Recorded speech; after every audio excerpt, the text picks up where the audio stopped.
Hello, good evening, everyone, and welcome to this ICE webinar. Today, it's all about rugby with Paul Gustard from Stade Francais. On behalf of ICE Education, a really warm welcome to everyone. For those of you joining us for the first time, we will be asking you to keep your cameras on if possible, but if you can't, no problem. But we will be asking you to keep muted at all times. We are using the chat function tonight, so if you've got a question for Paul throughout his presentation, please put it in the chat function. There'll also be an opportunity at the end. We are recording tonight's session, so you will receive a YouTube link tomorrow. It'll last for 48 hours and it'll allow you to rewatch this webinar as many times as you'd like for the 48-hour period. Lots of information to take on board tonight, so please take full advantage of that. Please play your part. We're absolutely delighted to have Paul back with us. Paul's worked with us on a number of occasions, both face-to-face and online. I think it's fair to say Paul has been there and done that in terms of his coaching and playing career. As a player, he played for Saracens, for London Irish, for Quins, and as a coach, he's coached right at the top level with Eddie Jones in England. He's also responsible for the Woolpack mentality at Saracens, and he's currently in the French top 14 playoffs with Stade Francais. So, Paul, great to have you back. Without further ado, mate, it's over to you. Hello, everyone. Bonjour tous. Buongiorno. That's the limit of my language skills, I'm afraid, guys, but I'll try and crack on straight away. So what I have to do quickly is share the screen for one. 1 second. Okay, here we go. So what I thought I'd try and do is give you a whistle-stop tour, really, in terms of creating a defensive system initially.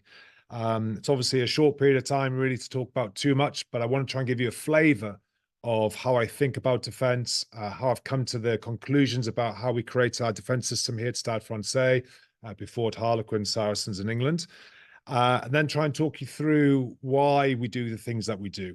But a lot of the meeting, really, I want to try and show you some actual drills to try and help you educate your own players after you understand why you're trying to do what you do.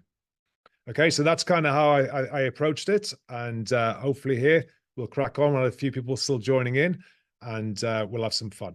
Okay, I think the chat box is open, so any questions, pop them in there, and Dan and Juan will deal with them. And if they feel they're appropriate, we'll stop the presentation. I'll answer the question. If not, we'll do as many as we can at the end of the meeting. Okay, guys. So the theme was squeeze, suffocate, and strangle.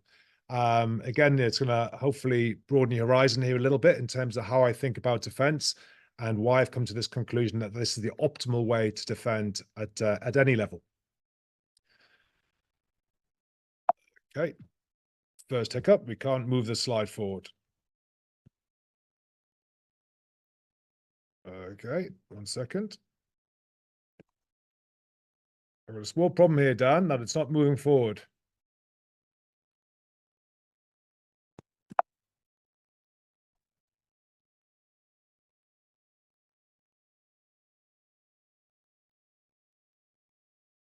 Maybe try and stop sharing, Paul, and then go back in. It's not letting me come off this. I think since it's...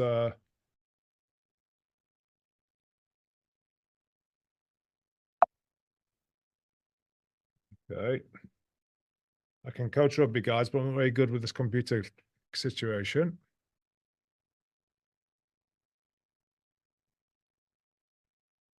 I can't even click on to stop share.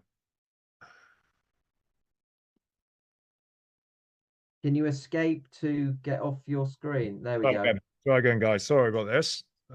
Share screen.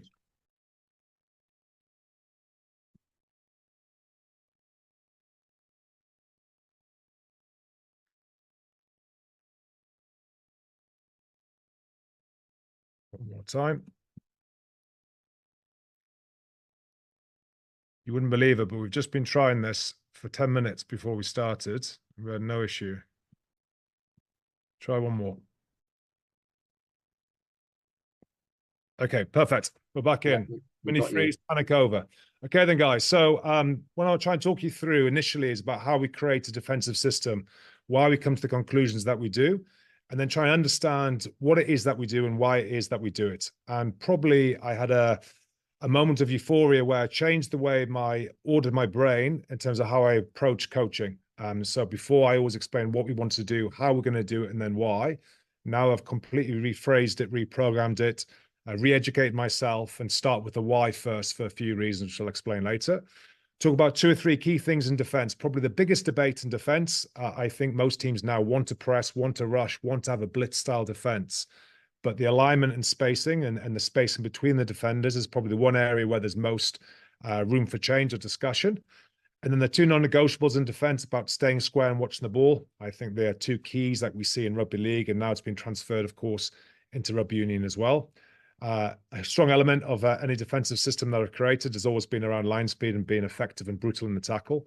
So I'll finish with those 2 and show you lots of examples of some tackle drills that maybe you can use at the school or the club or the area that you're coaching. So the first thing, creating a defensive system.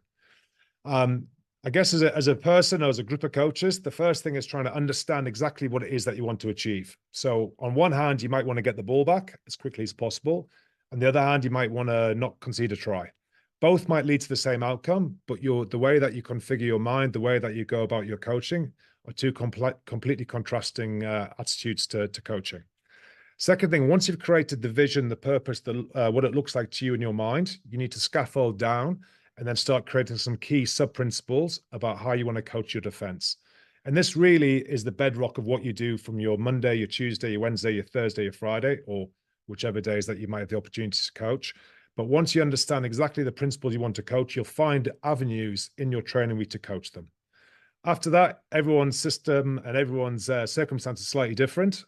So your league, your competition, the players that you have available to you, the amount of time you might have in your coaching. You might have some smaller skill groups, perhaps. You might have bigger groups. You might have less numbers. You might have more numbers on different days. So all those things are important when you start trying to create your modalities around your coaching program. Then we'll quickly touch upon 2 or 3 things around elements of defense that you might need to consider around the ruck, your fold policy, your backfield cover perhaps, and then coaching your defense, how you do it on field, off field, and then how you bring it to life. Okay, so I won't go into all these things today because it's just too much, but just kind of some things for you to think about and ask yourself the questions. I think it's important as a coach, just like we do of the players, we ask of ourselves how we improve, how we look to try and gain an advantage. And on these kind of things here, once you start getting clarity about what it is you're looking for, clarity about the arena that you operate in, clarity around the environment that you coach within, you'll have more purpose in terms of your coaching. The final couple of things just to think about, again, these are just questions rather than giving you information, is your primary philosophies. So I think that the best coaches that I come across, and I'm not saying that I'm one of those, but the best coaches I've come across, I think they are very authentic to themselves. It's very difficult to coach something if you don't fully believe in it or you're not passionate about it. For me, I'm passionate about defense. I'm passionate about line speed. I'm passionate about aspects of the system that I've created. So it fits in line with what I want to coach. Therefore, I can bring it to life easier. I can bring more energy to it. I have more investment in it because it's something that I feel quite proud about. Next thing, what do you want to achieve? Some people want a reputation or they want a defensive reputation. The way I like to say it myself personally is, what would you like the paper the next day to say about your defensive performance? An epitaph, if you like. But how do you want things to be said about you? You were a nightmare to play against. There was no space. There was no time. They were just too physical for us on the day. Again, all these kind of words start manifesting in your mind, gives you an image of what you want, and then you scaffold down about what you need to do and what you need to coach. Final couple of things probably is making sure that you're aligned with your playing personnel. It's all very well and good that if I have a certain belief around defense, but one, if I don't have the players that can do it, and secondly, I don't have the players that believe in it, it's going to be very hard for me to convince them to do what I ask them to do. So at any kind of inception of a new system, any evolution of a system, I think it's important to try and co-create as much as possible with some key individuals, key game leaders, key game drivers to try and find out where you can take your defensive system. And then the final thing is how it fits with other elements of your team. Again, as an example, if I want a big rush defense and try and put lots of pressure on the opposition, but it doesn't fit with our counter-attack policy, or it doesn't fit with our attacking policy where we want to keep a lot of possession or a lot of ball in hand, I'm using lots of energy in defense and lots of energy in attack, or lots of energy because we want to drive lots of lineouts. Again, it's very difficult. You need to make sure that you're aligned with the rest of the coaching group and that everything is synergetic with each other. A Okay, so just a few questions to ask yourselves as you start creating your own defensive system. In short, probably there's two kind of key ways of looking at defense. You can verbalize them however you may wish. An up and out defense, probably traditionally when I was a young man, was classed as a drift defense, where we go forward and then laterally across the pitch using the touchline as a 16th defender. Its strengths, it's cohesive, you get connection. It's probably a bit passive because you're trying not to concede, you're trying to keep integrity above all. It's containing, you're going to have to do a lot of defending phases because you're not being so aggressive, but it's low risk. It's lower risk. An up and in defense, a rush defense, a blitz defense, an outside shoulder defense, confrontational, aggressive, lots of pressure, but higher risk. Things can go more wrong. You expose the backfield a little bit more. You're more likely to miss some tackles, but I believe that there's a high reward for your effort. The two things come down to basically your mindset. Okay, so we're going to go through a couple of things around this just now, but basically around the mindset, what you think of, how you approach the game, and how you want to scaffold down your system. So an example here, this is before I joined Benetton. This was them defending in the URC. You can see probably traits of the defense, trying to keep numbers on feet, spacing, but not aggressive off the line. For holding, for waiting, they're trying to look for an opportunity, for an effective leg tackle to try and get over the ball to coach the ball. But there's no line speed. Okay, so when I joined the club, it was something that I wanted to implement. It was something that the director of rugby wanted me to implement, and we tried to change the philosophy, and I'll show you some clips later on about how we did that. Another example of a club I coached at would be Saracens. And you see here, completely different way of looking at defense. It's a big rush. You see tackles being missed. But the idea is that we all hunt together. That if someone misses you, but the person inside or outside next to you. And again, you'll see ball pressure here from Mackwell, straight back to his feet. Conversely, compared to, Benetton, where there's little ball pressure, little contest, you see Saracens, big rush, big contest. Here at Stade Francais, an example from last weekend's. Big rush, big collision, big energy, going forwards, looking to put as much pressure in the opposition as possible. They celebrate the wins as always in rugby. Sometimes a little bit too much, perhaps. But the idea is that we're looking to go forward, looking to pressure the opposition, not just pressure. More short clip, perhaps here, we get aligned. Again, desire to go forwards, big collisions, small contest on the floor, find our spacing, up hard, up fast again. Okay, a final example, maybe just to show you, just from the Premiership, just to show you different competitions, and also, perhaps I'm not the only person that believes in a rush defense. We see Sale here against Exeter Chiefs. You'll see some traits that we'll talk about later on about watching the ball. You can see all the players from Manu, Tom Curry there, Sam James, and Byron McGuigan, the last defender, all looking at the ball, all looking to go forward. And it's basically kind of, in essence, a channel style defense. It's a channel style defense where you control a certain amount of space. But again, these are the kind of images you might see week in, week out on the television or going down to a local club. And when you see something like it, it's then important, like we said before, to scaffold down and think about what that might look like for you in a coaching week. So we've got Munster here against Benetton, same thing, big rush defense, big line speed orientated defense. Okay, so in short, I watched those images when I was younger. I watched rugby league, I watched other elements or international sport, seeing what I wanted to do. And I came up with the first conclusion that I wanted to get the ball back as fast as possible. Get the ball back, have the opportunity to counterattack, the opportunity to attack, because fundamentally the game's about scoring 1 point more than the opposition. So get the ball back fast. From that, things that might start coming to your mind that you might need in your defensive system. You need to get urgent to get set. Get urgent to get set, bad English, but be urgent to get set, quickly into place. Then we want some real physical intent with our collision. We need proactive communication, come to me, wider, tighter, rush, rush, rush. And two things that kind of keep us holding and preserving our spaces to stay square. And we want to watch the ball, so connected and watch the ball. With that, we're going to bring a whole load of line speed and energy so that we can start putting the opposition under pressure. When I start looking at it, I think about how can I put pressure on the opposition, and in short, probably you could put the air as well if you like, aerial kicking game, but through probably source, which I class as restarts, line out and scrum, so structured set piece if you like. TT and TC is tackle technique and tackle contests. So how do I work on those elements during my coaching week? And then we're looking at the final element there you can see in the corner as well. So with those three things, in essence, and the theme of the presentation tonight is we want to try and create a suffocating defense. Anything where we feel like they've got no air to breathe, where it's uncomfortable for the opposition to play in, where it's a nightmare to play against, where they feel they don't have options, that we're dictating to them what they can do. These were the images and the big picture thinking that I was trying to get a hold of to give me something like this. The words aren't particularly relevant, but again, you'll see it's consistency of language that I use, consistency of language that I was thinking about, urgent, aggressive, relentless, never give up, fight for everything, intent to hurt, or severe intentions in the tackle, I should say, take time and space away from the attack.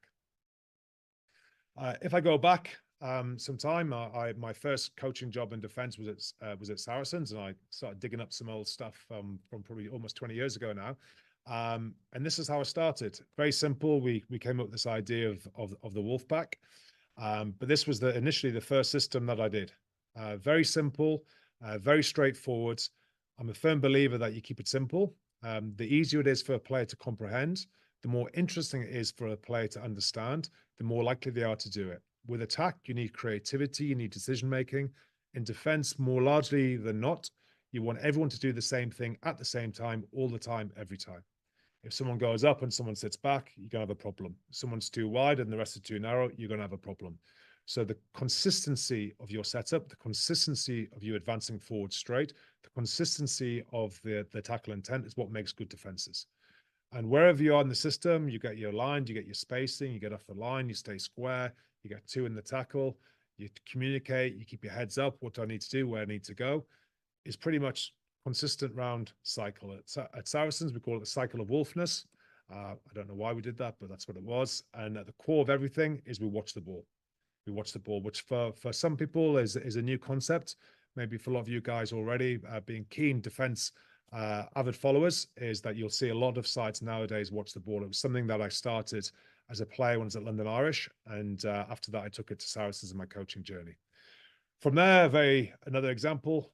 This was actually at Benetton, but I didn't have the logos anymore, so I put the Stade Francais colors there. Again, spacing, sprint speed, line speed, lightning speed, rush, blitz, whatever you want to call it, but in essence, it's the same thing. Tackle intent, again, bounce to feet, get back to your feet as quickly as possible. Tackle contest, TC again. Everyone else, numbers on feet, which allows us to get set quickly, which allows us to get a spacing, which allows us to sprint off the line, which allows us to be aggressive in the tackle, and so on. Right now, this is verbatim what we use in terms of what I communicate to the players. And on a Monday, for example, I can't do anything too physical because it's 2 days after a game. But what I might focus on is watching the ball and staying square. I'm going to show you some of those drills later on. On a Wednesday, I can start focusing on two in the tackle, where we can be a bit more physical. We focus on getting back to our feet as quickly as possible. We focus on contesting for the ball. And then on other activities on a Thursday, where the contact is less but speed is high, I focus on watch the ball. I focus on numbers on feet. So at any given day in the week, I can try and focus on 2 or 3 elements of the system. And in short, this is the flow of defense. This is the flow of defense. Get good spacing, get off the line as quickly as possible. The 2 non-negotiables that I spoke to briefly before, and I'll show you some examples later, watching the ball and staying square. After that, the opportunity to have some fun and have 2 in the tackle, get back to our feet, contest the ball, slow the ball down. I'll show you some great examples of England in the last 6 nations, and then everyone else keep numbers on feet, which allows us to hold our space and get off the line fast. Another way perhaps for you to present it, for those that don't like flowcharts and diagrams and things, you might try and have a vision of what you want your defense to look like. Relentlessly aggressive, noisy, urgent defense, and so on. You might have 4 sub-principles. Here, for example, keep numbers on feet. CAT scan is where you're trying to look. I use CAT scan as crossbar and touchline. But somewhere you're trying to look and try and visualize what the attack is doing. Sprint speed, line speed, lightning speed, rush, blitz, and so on. Watch the ball, hunt, all these kind of elements, the same kind of language, just a different way to present it. Another way, perhaps, you might have a name of a club or a school where you've got a small acronym. At Benetton, we had Lions. So again, I used that as the key system. So we had 5 elements of our system. lightning speed for line speed, intent in the tackle, on your feet, getting back to our feet, bounce, words I've used before. Next job, so what you're looking for, where do I need to be? Do I need to stay? Do I need to fold? And then find our spacing. At Paris, I tried this before I came, but pressure the ball, appropriate spacing, race off the line, that's line speed, intent to whack, intent in the tackle, and speed to feet, next job, bounce to your feet. So whatever you've got, there's probably opportunity for you to try and find a way to verbalize a system and have a little bit of fun with it where it sticks in people's heads. I mentioned it before, but at Saracens, it was slightly different. We didn't go so much on trying to find something to fit. We had a soul or an identity as a defensive team that we wanted. It came kind of organically, really. I started talking about hunting and chasing and working together, and the strength of the pack is the wolf, and the strength of the wolf is the pack. And from the back of it, 2 or 3 players let out a wolf howl, and so on was the inception of the wolf pack. But again, principle of how we do it. The final thing, and I read this a long time ago, but people speak about key performance indicator. In coaching, I think probably the more relevant things, particularly in defense, it's often the last thing that players want to do when you start your coaching journey. It's all about attack, all about score and try. The game's about invasion and evasion.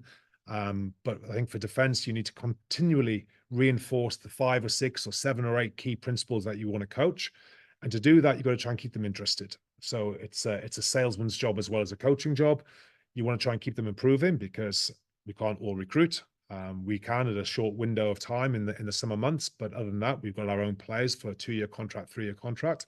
It's important that I improve them to try and get the system that I want and the vision of what I want and that we need. And then the final thing is to keep inspiring the players to keep improving. So I think in terms of a broad, quick brushstroke, 20-minute, 15-minute kind of brushstroke, that's kind of how I started coaching defense. Those are kind of some key elements that I think are important for you if you want to coach a line speed orientated defense, if you want to try and find ways to communicate that to the players. And the final thing really that underpins all of this, and I've said it many times to different teams, but everyone has a system. It's the players inside it that bring it to life. Everyone's going to talk about spacing or line speed or tackle or blitz or no triangles or pressure from the inside or hunt from the outside, whatever the system may be. But the most important thing is it's the players that bring it to life. And probably the thing I coach the most, I'll come back to that. The thing I coach the most is actually work rate off the ball. I use this as an example, one, because it's an unbelievable image of 2 people working incredibly hard. So close to working as well. well. Eyes, the people on the right, the USA gets it over. We see a constant desire to work off the ball. And defense pretty much is great defense from USA. So the more that we can keep inspiring people to work and fight and Ecuador and find different ways. Thought they were celebrating a point already. Can they clean it up here? This will be a real chance Ghana begging if they don't find the points. Where I look to reward, remarkable I look defense to from Hughes. I look to praise. Absolutely scrambling. Can she find the point? She finds it. That people don't normally see. Everyone sees the try being scored. Everyone sees the person in support, but the bits of effort that you might see afterwards, for example, here, bad defense initially, and I've just highlighted three or four players here. We showed the players. I showed this last week. But I worked out off the ball. You'll end up seeing in the screenshot here. It's a huge line break for Toulon, but we end up getting 9 players back before that 5. And I firmly believe it's due to consistency of coaching that I do. With England, an example here, back in Oxford, I believe, Johnny May, screaming down the left wing, in the starting team, TNT, takes no talent, work rate off the ball, creates an opportunity for our attack to flourish. So I think that whatever you end up deciding to do with your defensive coaching pedagogy is the one thing that you want to try and highlight the most, praise the most. I can give you one bit of advice to take away from anything that I say tonight is look for the actions where the player does something off the ball. To reinforce how important I think it is, when I joined Harlequins as director of rugby, I actually had Nick Evans, who's the attack coach now. He was our skills coach and off the ball coach. And the idea was to have both sides of the ball to try and help communicate and help people work into better positions to help the team. And in defense, there's probably nothing truer than this. You don't have the ball. It's all about work rate. It's all about effort. It's all about giving more of yourself for the benefit of the team. So TNT takes no talent. It's dynamite. Okay.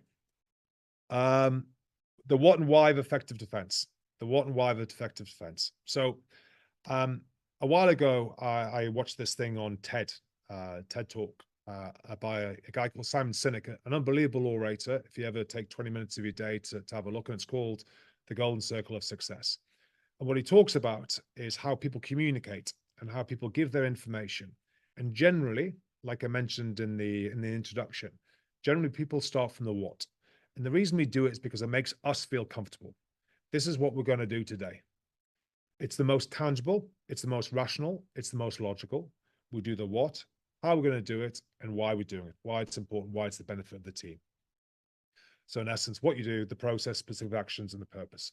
And what he argues, or what he debates, or what he suggests, is that most people communicate from what to why, but the most inspiring people, the great companies, the great leaders, start with a why. They try and get you to believe in what they believe. So the idea is that there's a soul to something, and they try and talk to your human instinct, your gut instinct, your behavioral instinct, rather than to numbers and data and empirical evidence. They want to appeal to your heart, effectively, and appeal to the part of your brain that makes decisions.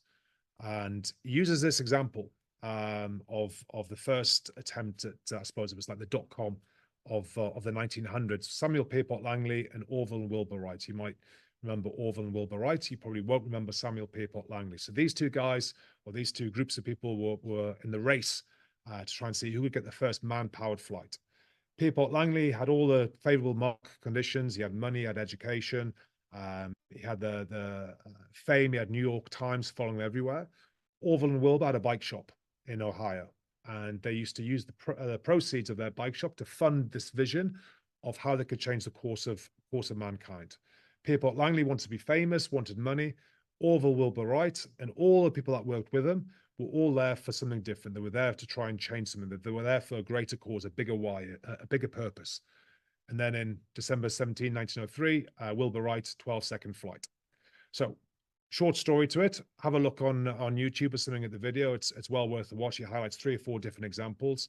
A very quick synopsis there of this particular one. But what it actually did for me is it completely changed the way I started presenting defense. It changed the way I actually start coaching. So I now deliberately, and it takes some planning, it takes some organization, but I try and talk to the player first about why it's beneficial, why it's important to them, and why we need to do it. After that, in this example here, in a defense thing to the group, it's where we see it, what might be on the field, and then what actually it is that we're trying to do.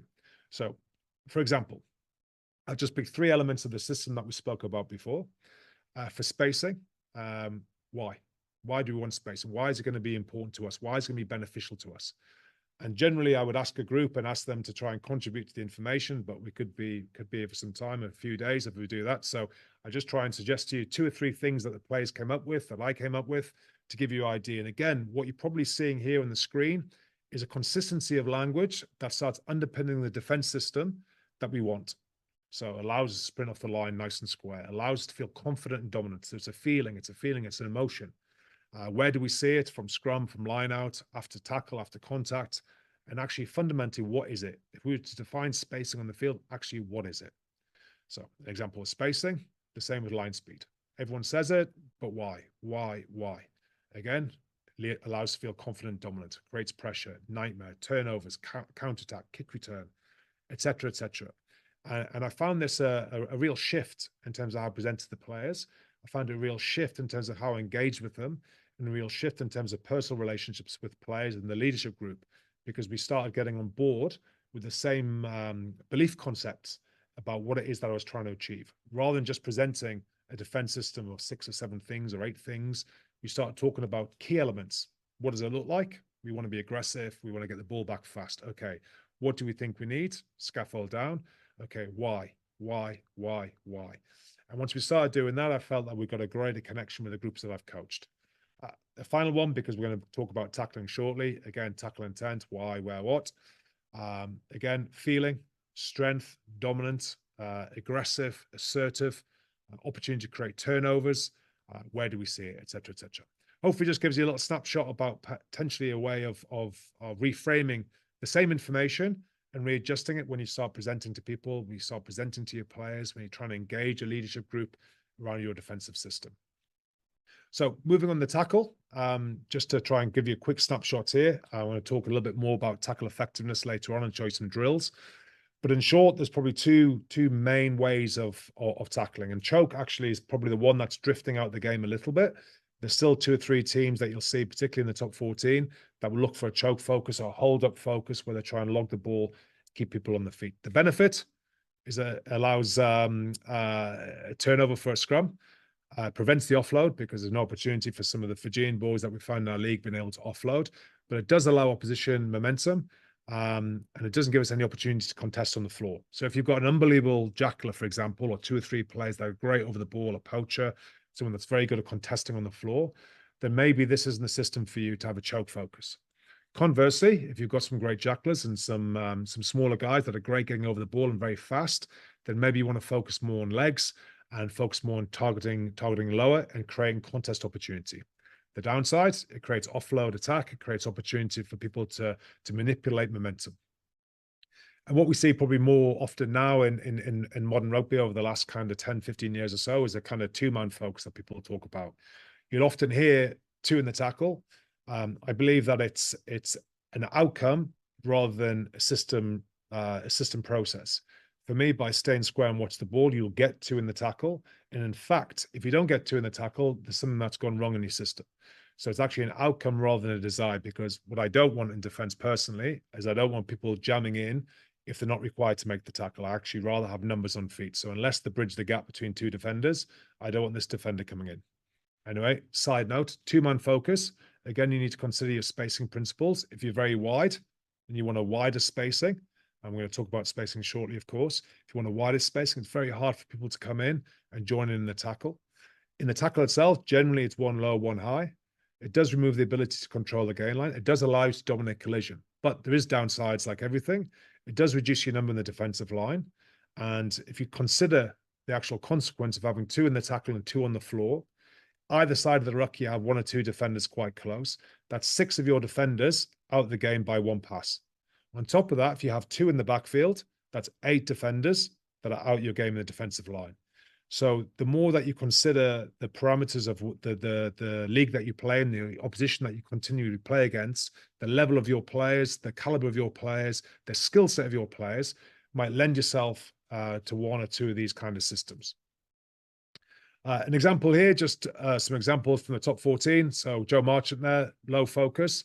Again, even though we go for low for legs, the idea is that when we target our legs, we want to try and get our body in front as much as possible. We search from the inside, probably 90% of the time, to try and contest the ball. Again, otherwise you lose players from the outside. Again, here, Sekou over the ball, good low body position, instant leg tackle, someone from the inside of the ball, chopping on the ball. Okay, another example, low contest. Okay, classic choke. I had to go in the archives a little bit for this one, but this is Munster, probably about 8 years ago. Again, we can see here, classic hold, loads of defenders joining it. Go forward for the opposition, but goes down, scrum opportunity. So if you have a very powerful scrum, for example, and you've got a lot of big men, you might not want to go a lot of line speed because you've got big guys. I'd rather let them come to us.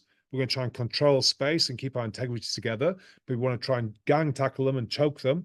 And then we're going to look to use our power in our scrum, for example. The primary thing that I talk about, and I've mentioned it in probably almost every slide I've shown you so far, is about intent. So I'm a firm believer, and I used to say this about line speed, that line speed will cover a multitude of sins or errors in your defensive system.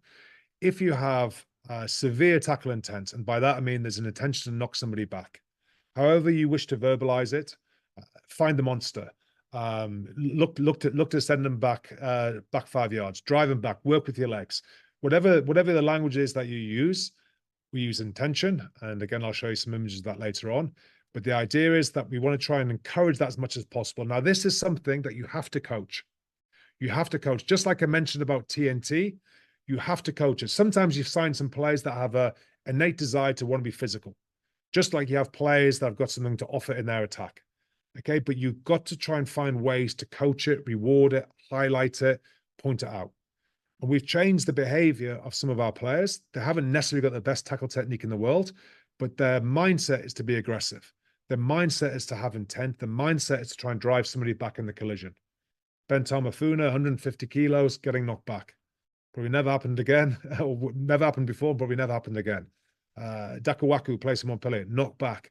There's some big men flowing around. So our desire and our want and our skill set and the team mindset to be physically aggressive is a hallmark of our defensive system here at Stade Francais. We make mistakes, of course we do. We're not perfect. We get things wrong, but on the things that I think I get the biggest win out of, generally it's going to be work rate off the ball, and generally it's giving license for players to be physical, to try and knock people back, to win the collision, to win the goal line. I think it gives you energy. I think it gives you a team and identity, and I think it fosters a soul in the team, within the team. Okay, moving on. Alignment and spacing. Like I mentioned before, this is probably the one area where I think that you probably get the most debate between coaches about what optimal spacing looks like and what alignment might look like. Alignment spacing are similar, but they're not necessarily the same thing. I'll share with you what I do at Stade Francais, and I'll explain why. In short, that's what we try and look to do. So there's two reasons. The first reason is I want to try and make defense more simple for our team. If we're constantly talking about what the opposition do and where they're aligned, do we have to be wider, more narrow? We're constantly looking forward and we're not aligning to the ball, which is one of my coaching principles, that I want to be connected to something. There's one ball, there's 15 players. It's a lot easier to defend one thing than it is to defend 15 things. So we get into our space here, 1 meter from the ruck, 3 meters, 4 meters, almost for the first 4 or 5 defenders. And then we space out slightly wider towards the edge. Generally trying to get to the far 15 as a principle. It's not always works out that way, but as a principle, that's what we try and get to. Roughly speaking, that's what it looks like. The reason I went to 4 meters is that you find a lot of players, a lot of teams, attacking this kind of 1-3-3-1 attacking shape. So a 1-3-3-1 is just the dispersion of forwards across the pitch. If everyone's heard of that expression, but I wasn't quite sure what it was. The same as 2-4-2, 2 forwards wide, 4 forwards working in the middle between the 15s, 2 forwards wide. So all it relates to is a 1-3-3-1. So here we have a wide ruck. We have 3 forwards in the Racing colours. It's Parisian derby, so it's always nice to highlight that for a bit of energy for the players. But 3 forwards off 9. So our spacing is dictated by us, not by them. You're going to play some teams where the width of pass from 9 to the first receiver is 10 meters, somewhere at 6, but it doesn't impact on what we do. And the reason being is, I believe that if we have a spacing of, say, 4 meters, when people try and give a tip pass, it's an easy adjust for us to make a 2 in the tackle, or if the ball goes out the back, to advance forward. So first thing we do, everyone goes forward together. We don't just go forward off 9, we all go forward together. And it's critical that you get everyone working together. And I'll show you a couple of things later on about how I implement it in a conditioning aspect. And also I do it in almost every single drill I do. I try and reinforce good behavior about how we coach defense, because I probably only get 20 minutes a week on the field. And then the rest of the time's coaching one-on-one, individual skill pickups, video review, match review, and of course, presentations as well. So first thing, rush forward together. After that, once the ball is in the playmaker's hand, so for example here, if we think the ball's going to the person that's in the middle of the pot off 9, we almost check ourselves slightly. And the reason being is we're just waiting to see if he passes short or passes out the back or carries. As soon as the ball leaves his hand, we move forward again. So that's where it says there, push through in the second pass. So once it's gone to his side or once it's gone out the back, we go forward again. And at the very end, we try and shut down and close the whole thing down. Ideally, we're trying to make a decision when the ball is in the second pass or third pass. So in short, that's kind of the spacing that I went down on. You might go somewhere like Munster or South Africa or England nowadays. They go more to 3 meters of spacing. The benefit of tighter spacing, of course, is that it gives you lots of confidence to go forward fast. If you're wide in your defensive spacing, the confidence you have between defenders dissipates, because you can't feel the defender and you see all these changes of directions and running lines from the attack. Your line speed gets curtailed because you have to adjust for the short line, and then you ask them to go forward again. It's very tough. By staying in a spacing of somewhere between 3.5 to 5 meters, I've tried almost everything in the last kind of 18 years of coaching, and this is what I've kind of fallen upon now, is that if you can keep that kind of spacing, it allows you to stay square. 4 meters is 2 times the height of me, so I can adjust back in and move forward, just back in and move forward. Alignment. An example here, we want everyone to kind of go up together, like you see here, again, 1 meter, 3 meter, 4, 4, 4, 4, 4, etc. And you want to mirror the person on your inside as much as possible. Because we watch the ball, we want to mirror the inside and protect the outside shoulder of the person on the inside. If we get dog legs, for example, here we see extra. You'll see players that are tight around the ruck. For Gustard, but they want more way than wider. that. Laidlaw. The numbers are Easy. So if we're not connected, if we're not together, we create opportunity for the attack. For me, again, a principle of defense is that you build from the inside to the outside. Inside to the outside. Yes. Sorry to interrupt. Just a couple of things. First thing, on a couple of your clips with the sound, are you able to mute just on your keyboard? Because we're still getting some sound through, so it's difficult to hear what you're saying. But I think if you just mute on your keyboard. Okay. Okay. If I mute this, tell me, I'll talk. Tell me if you can still hear me. Can you still hear me? I can still hear you. That should be perfect. Can you still hear me okay? Yep, perfect. Perfect. Okay. Apologies, guys. Just before you move on. Example here, slightly different, where we've got people moving at different speeds up and down rather than in and out, lateral spacing. We've got vertical spacing.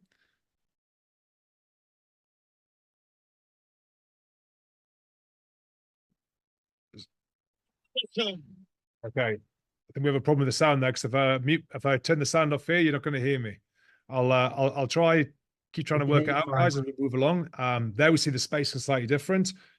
The wingers didn't push, inside pushed. Again, we then found 2 different levels of line speed, and we see a try situation being created.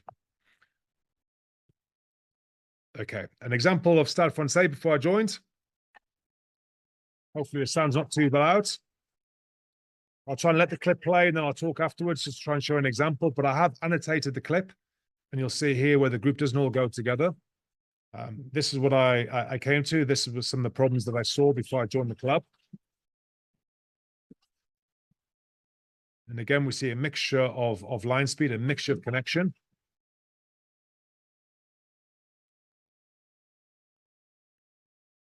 Again, another example. We weren't a line speed orientated defense, but you can see some guys have a desire to go forward, some don't.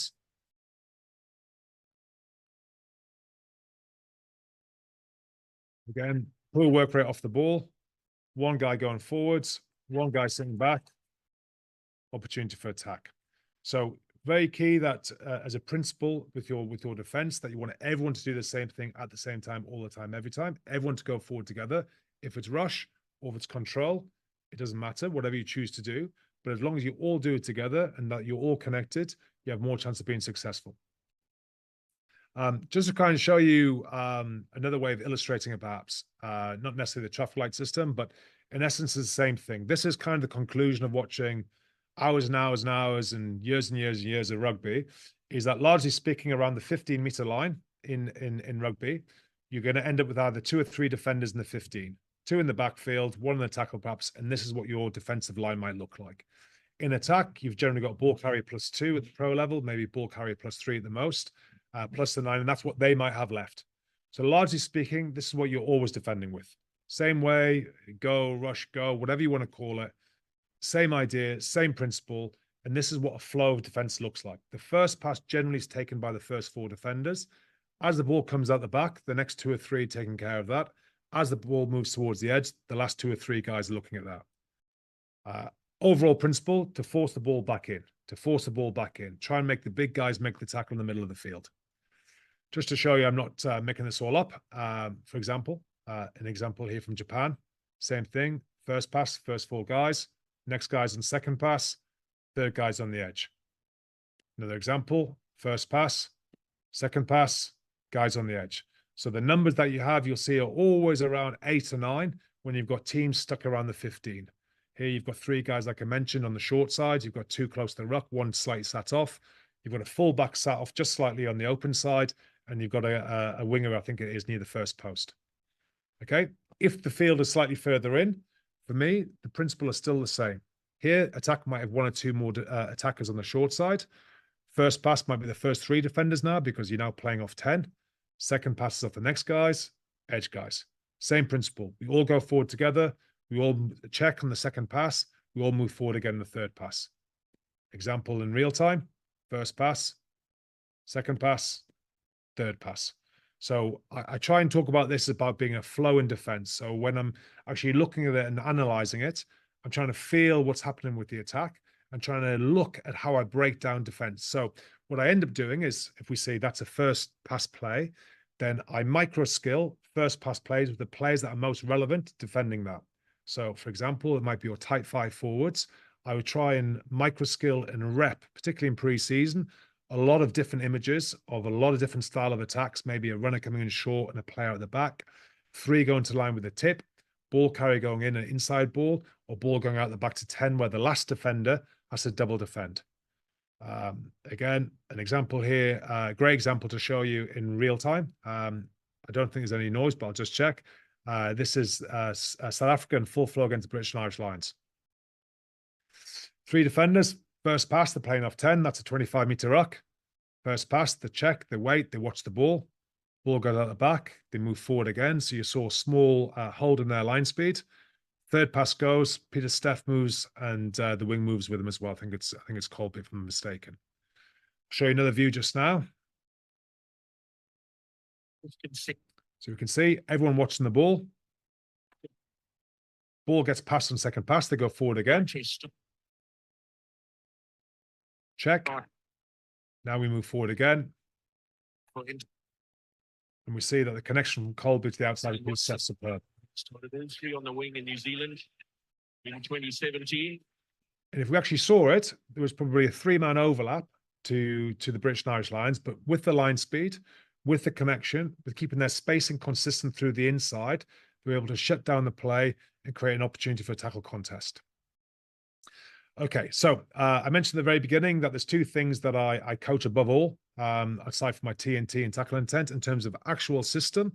We're at 30% and 50%. I'm going to show you a few different drills, a few different activities. And almost every single thing I do, I try and rep this as much as possible. So you will see the same style of attack when they play off 9, when you have three players off 9.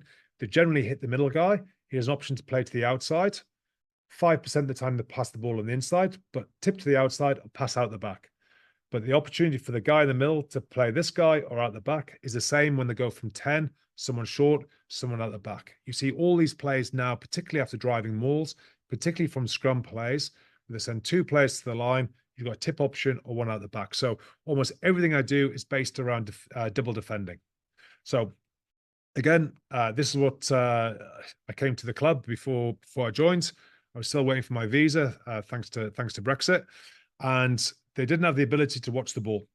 So the opportunity to adjust, the opportunity to make 2-man tackles isn't there. And this is why I mentioned before that I think that 2-man tackling is an outcome of your defensive system rather than the primary principle. The guy there that didn't stay square when the ball was on his inside misses the adjust, easy line break, easy opportunity for the attack. Again, telltale signs when you know someone's not watching the ball. He's pointing. He's my man. He's my man. He's my man. He's not your man. You're in a channel. You're in a space. You're watching the ball. You're in a channel. You're in a space. You're watching the ball. We all go forward together. He's not my man. You're not my man. We all go forward together. And these are the images you're looking for. It's important that you understand that if you go down a route trying to ball watch, you understand what it is you're looking for when things go wrong. It's all very well and good showing lots of clips when things are positive and things are working. But when you notice things going wrong, it's important that you see it and you're able to identify and understand why. So if ball watching is new to you and it's something that you want to try and experiment with, I would suggest, for example, as a coach, you stand facing the defense so you can see their eyes and see what they're looking at. Good coaching cue. If you're looking at spacing, conversely, and it's spacing you're working on, you probably want to stand behind the defensive line because you haven't got all the attackers in the way to see the space between the D-line, and also allows you as a coach to move in and out the D-line, trying to help manipulate people if you need to give them some coaching advice earlier on in your transition to a different defensive system. Apologies again for the sound. We see again here, you're going to see 2 or 3. This is before I joined. You see players going lateral across the field, not staying square. If they stayed square, I believe they would have shut this down.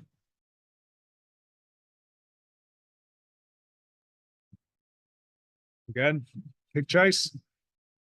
Identify smiles here. And it's the same for me, kick chase, Any defensive element of the game, stay square, stay square, stay square.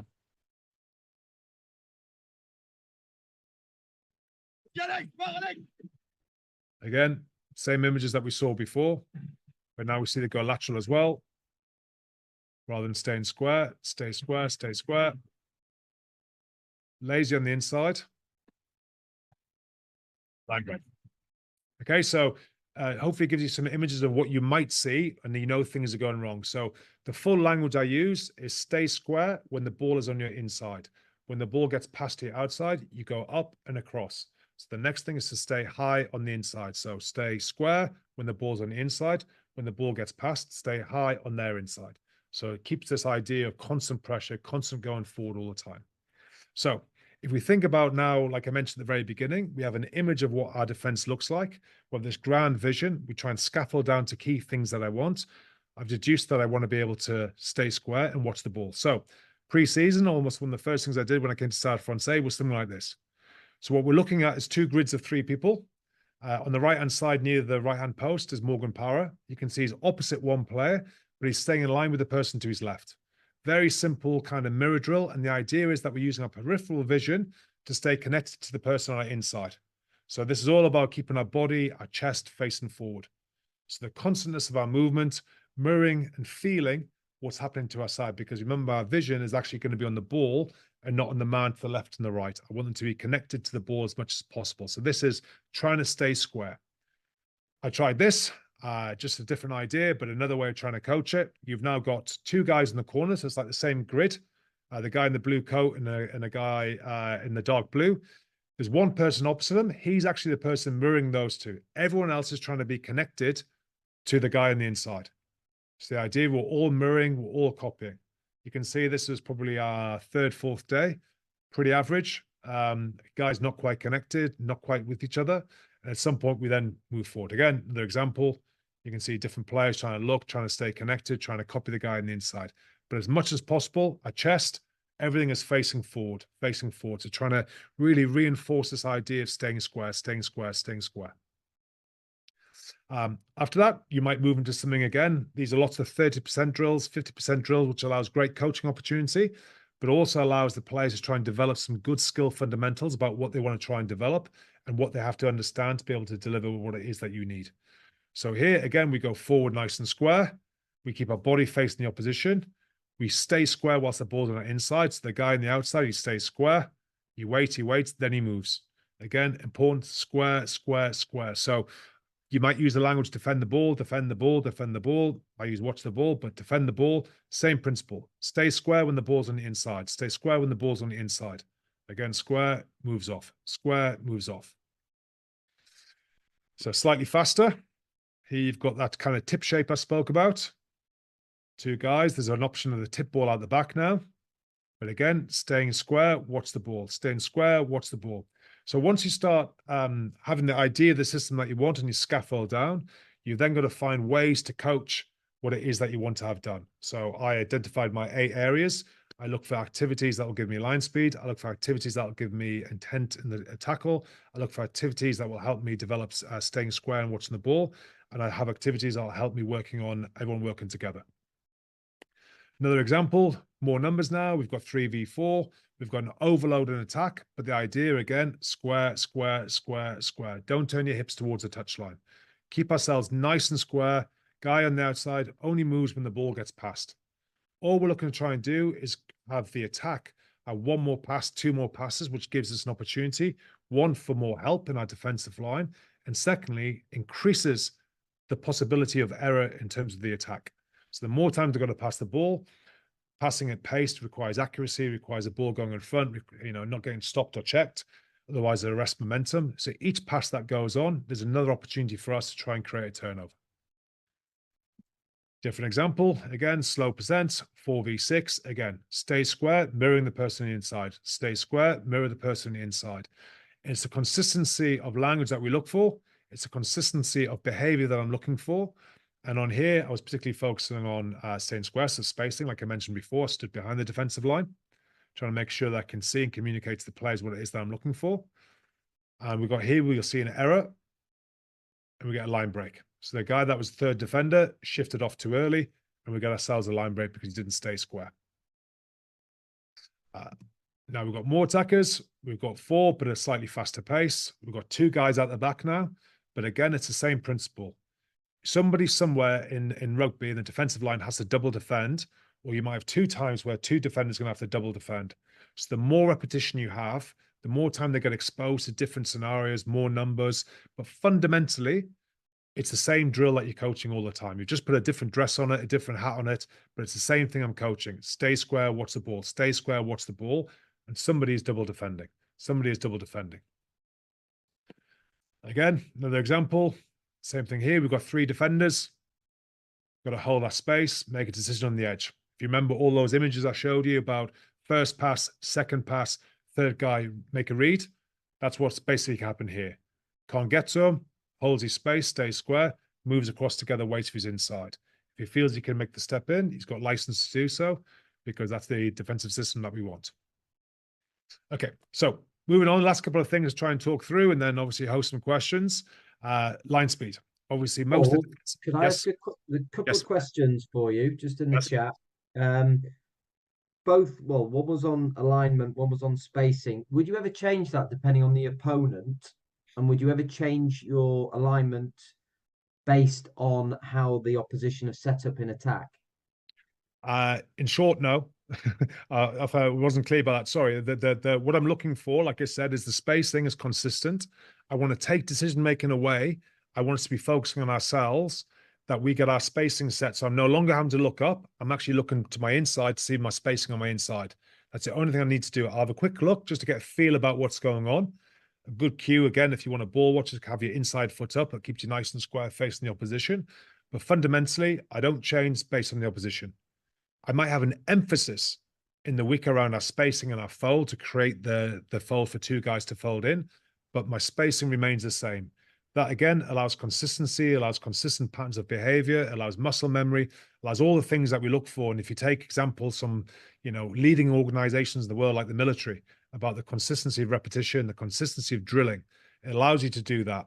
I find the more you try and move to different attack and stuff, you end up being in transition a lot in defense, and particularly in the pro level and international level, ball speed is so fast. For example, Toulouse's ball speed is about 2.7 seconds per ruck. If you start looking up and I need to be slightly wider because I've got a Entamax there or Dupont's there or Ramos is there, then the ball's passed and you've missed the jump to go forward. So I'm consistent with my spacing. I've tried all things. Now I go 1, 3, 4, 4, 4, 4, slightly wider. I've tried 1, 2, 3, 4, 5, 6, 7, 8, gone exponential and tried to hit up and in. I've tried much, much tighter. Like I said, Munster and South Africa and England are doing now 3 meters. I've tried 5 meters. I've tried almost everything, but I've kind of settled on this over the last year or two. And under the current law of variations and the current style of attack that we play, this kind of 1-3-3-1 shape, it kind of allows us to stay square and make 2-man tackles and be a dominant defense. Thanks. The final question was just on, you touched on an aggressive mindset and encouraging players to be more aggressive. Could you give an example of how you got buy-in on that? Was that something you had to educate your players to be, or is it just some players are more aggressive than others? No, it's both. Then when I talk about the effectiveness of the tackle, I'm going to show you some stuff that I do. But to quickly answer the question, the statistic that I give the players is around tackle intent. I don't give them tackle misses. I don't give them tackle percentages. I give them total tackles made and tackle intent. So I reward the things that I'm looking for. And again, this is all about, why you do what you do. So once you understand what it is that you want people to believe in what you want, then you've got to sell what you want. And it's about trying to make sure that you reward all these aspects and coach those aspects. So I coach tackle intent. I sit down with players. I'll put a suit on and I'll get tackled. I'll get one of the physios to get tackled so they have a bit of fun. Whatever it is you're looking for, you got to try and find ways in your week to do it. Not everyone's built the same, just as not everyone has the same skill set in attack or kicking game or set piece. It's the same in defense. Some people have an aptitude and an attitude to tackle hard. Jack Berger at Saracens, perhaps one of the most famous examples of players that I've ever coached. I've got other players here that it's a learning thing for them, but they see benefit. So that's important. They understand the why. There's a benefit in it for them. maybe selection, maybe international selection, maybe bigger contract, maybe a bonus, maybe reward in a team meeting, maybe praise, maybe man of the match. Whatever it is, you find a way to try and reward the behaviors that you want to see. But I'll talk about a bit more detail later on, but hopefully that gives you a little bit of a flavor. Lovely. Cheers, Paul. Okay, so line speed. So the very beginning when I started coaching line speed, I might have done something like this. Okay, this was again my very first training session at Stade Francais last season. So some of the clips you saw, I showed you of footage that I saw of the team. So I watched maybe 10 games, 12 games of them before I joined the club to try and see what it is that they did. I got their defensive playbook, and they had lots of different things, all good ideas, but they didn't fit together. They had stand on the outside shoulder, but equal spacing. The two don't go together. Both have their own place in defense. You could be an outside shoulder defense, like we discussed, an up and in defense, but it doesn't lend itself to being equally spaced, because if the attackers are wider than equal and then short, then you're not going to have equal spacing. So the principles didn't marry up. And then I watched what the problems were and then try and find ways to try and reintroduce it. Again, if you look here, this is not by accident, the spacing between the defenders is 4 meters. Okay, this is a 30%, 40% kind of session. But again, I try and find all ways to try and keep consistently coaching what I'm looking for. Very simple. I've got 4 guys going forward, watching the ball, trying to beat the pass to get to the last man. So very, very straightforward, 3-4 minutes, but then advance a little bit more, go a little bit faster.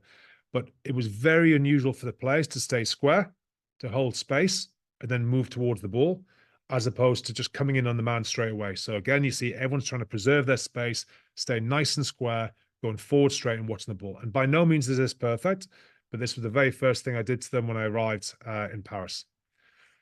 Afterwards, again, the next day, we were on a different field that we have. You'll see again, same principle, line speed, but now 100%. So there's 4 guys passing. You can see how deep they are to try and beat the pass. Again, I'm trying to encourage people to go fast as they can off the line.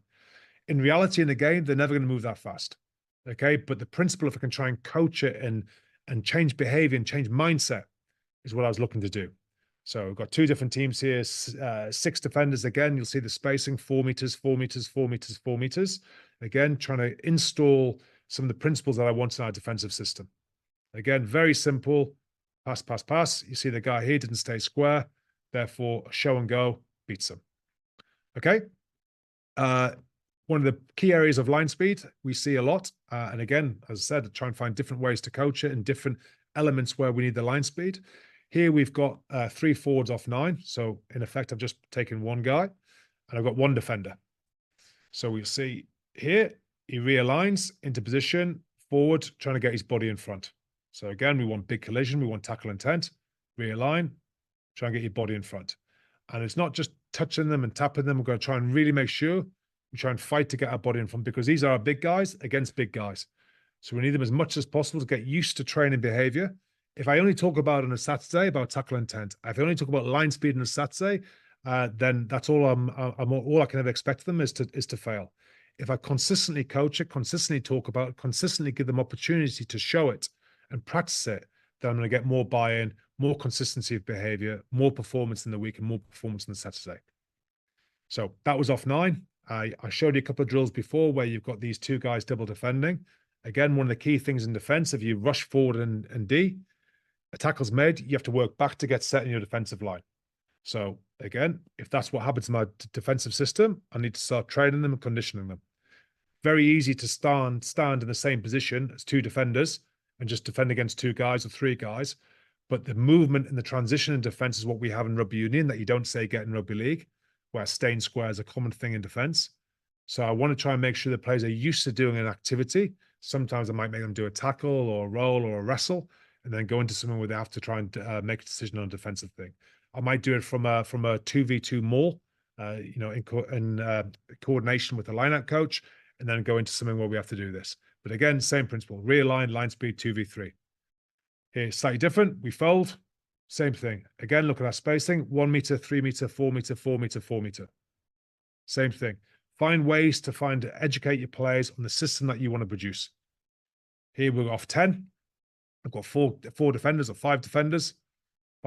sorry, they've realigned. 4 meters apart, same thing. 4 meters apart, go forward nice and square, watch the ball. So there's lots of ways to try and drill your system without going 15v15 all the time, or trying to go into game scenarios all the time. I know that probably the new way of coaching a lot is game scenarios, and I'll do mini games in 25 meters, 5v5 and things like that. But at the very inception, there's two things that I wanted. First one was an understanding of why I want to defend this way, or why we want to defend this way. Hopefully I've got that across to you reasonably enough. Linked to the principles of play. The second thing is I want them to feel confident with a new defensive system, namely line speed, aggressive. The clips I showed you before, the club, the system they had the year before I joined was passive, wasn't connected, and we had to change behavior. And to get success, for players to feel success, the more likely the next day for more buy-in, the more likely the next day to ask more questions, the more likely the next day to feel energized about doing the same again. So I start off slowly, I then expose them a little bit with maybe 2 phases, then I come back to 1 phase. I go back to a small drill, then I build it back up again. So I think it's important that you find ways for players to succeed rather than they lose, and they start losing their confidence to go forward or their confidence to bring line speed. An example here of conditioning people for realignment, which effectively is our defense. So every time there's a phase made, we've gone up, we come back. So here there's 6 guys, up, back. I've divided the team into 2 groups. So we've got the team in blue. This is a Benetton, the team in yellow. They're in 2 groups to defend 1 phase, realign, back forward, defend 1 phase. Other group steps in. 1 phase, and we do it for 3 minutes or 2 minutes. And it's a kind of small conditioning block in amongst the games. So we might play games 15v15, or I might go 7v8, 2 teams, and then the 2 7s join together to defend against 16, and then do that for 4 minutes, and then do this for 2 minutes. Something like that, where again, I'm conditioning them in, go a little bit chaotic, go back to something that's more base, and then we defend like that. 1 phase, again, slightly different, no realignment, same principle of play, odds and evens. So you're going to get a 7 and a 7 with a 9, and you're defending against odds and evens of the opposite team. Again, confidence to go forward, confidence to get set. For those with a keen eye, you might notice across the field, I've got some lines put down across the field, both ways. This was at Benetton. We had some blue lines put there. Ended up being 5 meters, because that's what I started to do at Benetton when I first went there, was 5 meters. And it's, you can't, not always obviously going to stand the line, but it gives a good visual from the drone and the footage to try and see where we were and if we were staying square. The red lines that go up the field was to see how we could march each other back up the field by being aggressive with our line speed. So again, some good visual cues for the players, good opportunity to give feedback in terms of our video analysis as well. Another way perhaps you could do, you've got 1 team in the middle, they defend a team opposite them, turn around, defend the other team. And again, they might go for six efforts or go for 2 minutes. This is the first time they did it. You can see they're a little bit confused, but just to show you, not everything's always perfect. Again, 7 Negri just about gets there. Again, group of 6, nice and square, line speed, line speed, line speed. Okay, same thing on coaching. Like I said, the principle stays the same. I just put a different hat on it, different dress on it, and find ways to try and coach the specific thing that I'm looking for that day. Final example here on conditioning. Here I put some pads in. This is a Harlequins. You can see the group together. I've put some various pads and some posts in there. Again, in defense, not everyone gets back to the line at the same time. But I'm a believer that if you create a need that he has to get back off his feet faster. Again, one of our principles, bounce back to your feet as quickly as possible, or rapid bounce, or next job, whatever you want to verbalize it as. If you create a need, there's more chance the player will do it. Just like we ask of players to create a space for a fold. If he doesn't create the space for the fold, the players don't see the threat, therefore they don't fold. So just different things you can do. Again, same idea. We do there three phases one way, 4 meters apart or 5 meters apart. It might be in their Harlequins, 5 meters forward, 3 with one hand, 3 with the hand, watching somebody pick the ball up to pass. Again, very simple pre-season conditioning drill, but again, getting people used to accelerating fast, decelerating. Okay. Final thing I'm going to try and talk about, just show you a little bit about tackle effectiveness. And again, hopefully I've got it across to you, but one of the things I try and coach more is really the intent. I really want to try and encourage people to have the confidence of the coaching staff, the confidence of myself, the confidence of each other, that we want them to be aggressive with their tackle. And if they miss a tackle, it happens. No one aims to miss a tackle in rugby. No one aims to give a bad pass. No one aims to slice a kick, throw the ball not straight. No one tries to play bad. Trust me on that one. But things will go wrong. My job as a coach to help them technically, but what I need them to bring and want them to bring and want them to have the confidence is to go forward and have aggressive intention in terms of their tackle. So first thing I need to do, of course, is to give them a sound base of tackle technique, a sound base of tackle technique. So let's say, roughly speaking, these are things you might hear around tackle technique. So get your feet nice and close, shoulder impact, so we're not tackling with our arms, ring of steel, or something where you're getting your arms nice and tight around the back of the player, keeping your head in line, so making sure your head's in line with the contact. So you might hear some coaches talk about 3 points of contact: your head, your shoulder, and your arm. So again, these 3 things connected as much as possible. Hit through, so you might go hit through the tackle, land on top, chase your feet, again, studs in the ground, anything like that. Again, images about going forward, and then back to your feet and fight.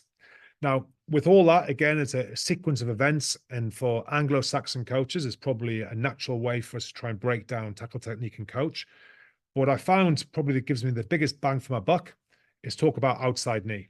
So if I talk about the outside knee of an attacker, it naturally brings me in line, because if I'm trying to reach out to get somebody, if he's over 2 foot away to my left-hand side, for example, I have to get close to be able to touch his outside knee. By getting to his outside knee, I'm actually getting my body in front of him.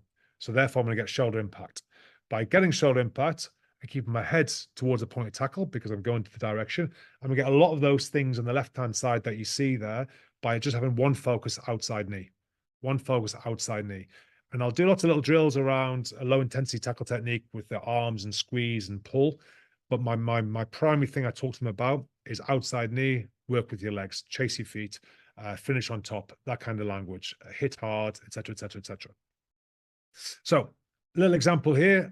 This is from last season. This is Morgan. Very simple drill, about 8 meters apart, give or take. I start off very easy. I ask the defender to point the direction he wants the attacker to go. So start again, nice and simple. Get them feeling confident.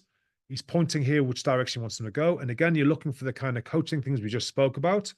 He's looking to get that outside arm towards the outside knee. It might hit around his outside leg, the top of his thigh, but the principle's the same.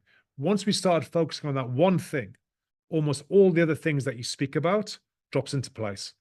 You're going to find people will get themselves body in front, shoulder contact, head nice and close, because there's nowhere else. Your shoulders are only so wide. So your head's going to be nice and tight. Your body's going to be in front. You have more chance of being effective in the tackle. Okay, so it's a nice simple drill. After you've done it a few times, you might look to change it up by letting the attacker choose whichever way he wants to go. And I thought, just for interest for you, just to show you a couple of examples again. Everyone makes mistakes.